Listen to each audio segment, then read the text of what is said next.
Mängude voor tõepoolest selle mänguga siin oma lõpu saab. Eile ja täna on 4 kohtumist mängitud. Kodumeeskond siis täna alustamas koosseisus väravas number 99 Andreas Kallaste. Kaitseliinis vasakult Jako Kanter, Magnus Villota, Karl Palatu ja paremal äärel Raido Leokin. Martin Vunk, nii et mees, kes oma selle olukorra Ilves murrab kasti ja lööb napilt tagant postist mööda.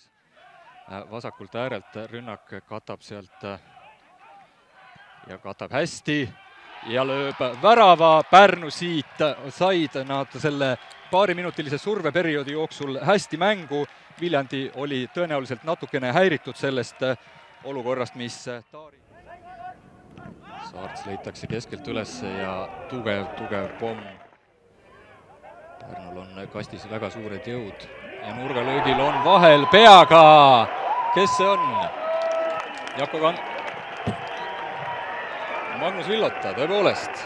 Ja Viljandi on šokis, väga ilusasti lahendanud, et on löödud väga efektiivselt. Saarts suunab peaaegu, et 1-1 sealt seda palli. Sande post läheb pealelöögile ja ei ole see üldse paha pealelöök. Kaitseliin enam ei tõuse Pärnul nii julgelt nagu esimesel poolel. Pent. Ja milline pealelöök Pendilt lati alt toob selle ära Karl-Romet Nõmm.